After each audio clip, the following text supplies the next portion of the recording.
Hi! ఇవాళ మీకు మా గ్రామం నుంచి ఒక చిన్న ఫన్నీ స్టోరీ చెప్తా. హాలిడేస్‌కి అర్జున్ తన తాతయ్య దగ్గరికి వెళ్తాడు. ప్రతి ఉదయం తాతయ్యతో కలిసి పొలానికి వాకింగ్‌కి వెళ్తాడు. ఒకరోజు అర్జున్ అడిగాడు, తాతయ్య, మనం ఎప్పుడూ ఇంత పొడవైన రోడ్డున ఎందుకు వెళ్తాం? షార్ట్‌కట్ ఉండదా? తాతయ్య నవ్వుతూ, ఉందిరా, కానీ నువ్వు రెడీగా ఉండాలి. అర్జున్ ఉత్సాహంగా, నేను స్ట్రాంగ్ తాతయ్య, ఏదైనా వాకింగ్ చేస్తా.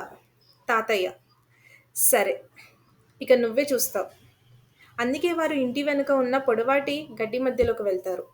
అర్జున్ గర్వంగా ముందుకు అడుగు వేస్తాడు. అప్పుడు ఒక్కసారిగా జంప్. అదేంటి?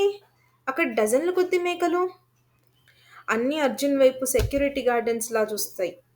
తాతయ్య నవ్వుకుంటూ, ఇదే షార్ట్ కట్.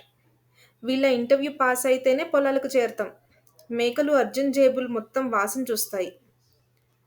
అర్జున్ అరుస్తాడు, తాతయ్య, ఇవన్నీ ఎయిర్‌పోర్ట్ సెక్యూరిటీలా చెక్ చేస్తున్నాయి. కొద్దిసేపటి తర్వాత మేకులు దారి వదిలాయి. అర్జున్ ఊపిరి పీల్చుకుంటాడు. తాతయ్య, ఇక నుంచి లాంగ్ రోడ్‌నే వెళ్దాం. అది చాలా సేఫ్. తాతయ్య కన్ను కొట్టి, షార్ట్‌కట్ అనేది ధైర్యవంతుల కోసం లేదా మేకల కోసం. ఇది మన ఈరోజు స్టోరీ.